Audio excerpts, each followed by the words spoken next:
allow me also, Honorable Speaker, now that I have the mic, to also ask members. For instance, if you look at the questions that were being asked, a number of the members whose questions were to be answered are not in the House now.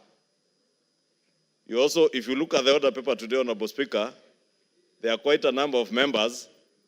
And I was just looking if I can find the member for Gatanga. He's not here.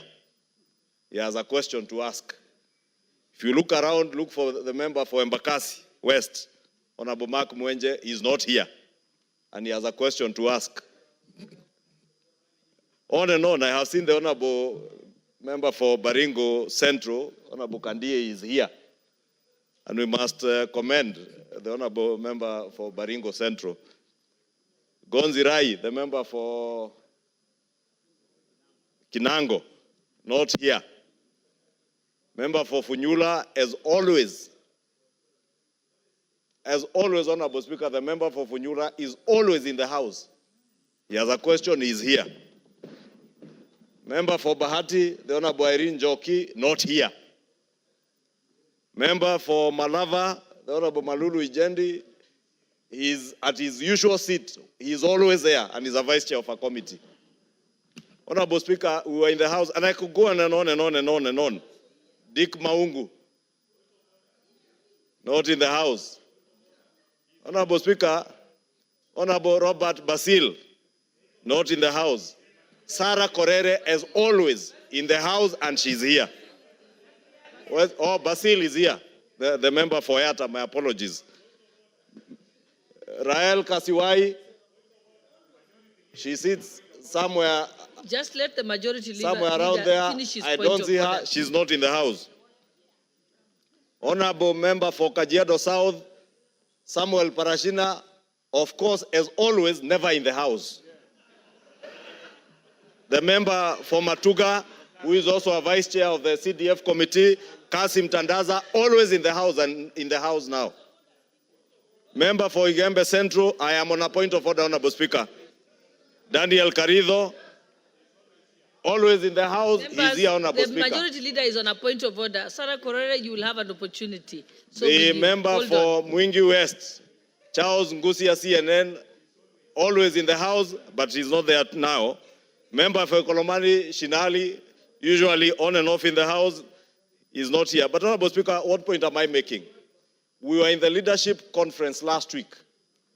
Honorable Speaker, under the able leadership of the chair of the Parliamentary Service Commission and also our speaker, and part of the issues that were raised by members in that conference is House attendance.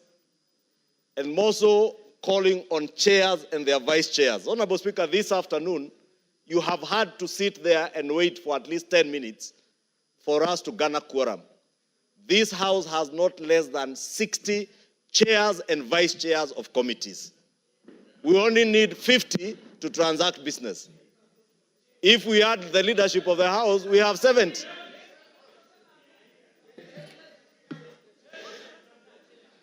Honorable Speaker, I counted the chairs who were in the House at the time you asked for the quorum bell to be rung.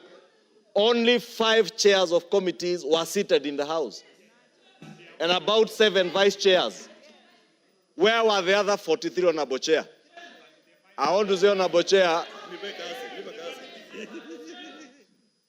Honorable Speaker, I wanted to ask that you remind these chairs and their vice chairs, Honorable Speaker. As we said in Naivasha, we have only another 4 weeks to go for a long recess. But these are the 4 weeks of reckoning. If you are a chair of a committee, you must be in the House at 2:30. If you are a vice chair, you must be in the House at 2:30. There is no reason for the Speaker to come and sit and wait for quorum when there are members who have business to be transacted on the floor. They are not in the House. When we have chairs who should be responding,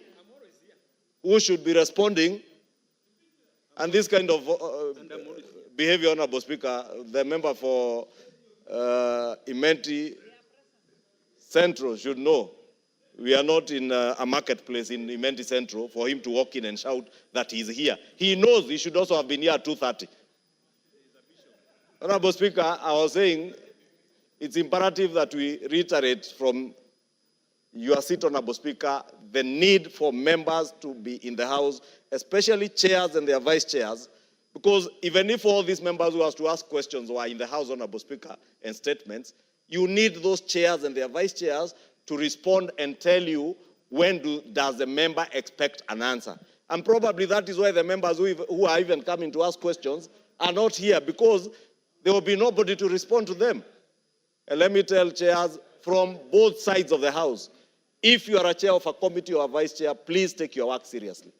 If you do not, we have another 280 members who can take those positions.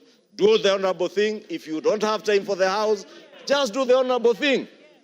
And you know, we're in this season, the season Junet Mohammed calls the season of impeachment. I am not encouraging anyone to impeach anyone. But if need be, please impeach these chairs and their vice chairs if they can't be in the House. Please impeach them. Thank you, Honorable Speaker. I think, honorable members, what the honorable majority leader said is part of what was resolved during the leadership retreat in Mombasa. I know that members have actually proposed that those chairpersons be changed, but I will restrain myself from putting that question until the substantive speaker is in the chair. But meanwhile, before we proceed, what's your, member for Kitutu Masaba, what is your point of order? No, please sit down. There's someone else on their feet. Thank you, Madam Speaker. With all respect to our majority leader, Madam Speaker, I was worried whether the honorable majority leader is in order to knowing very well that our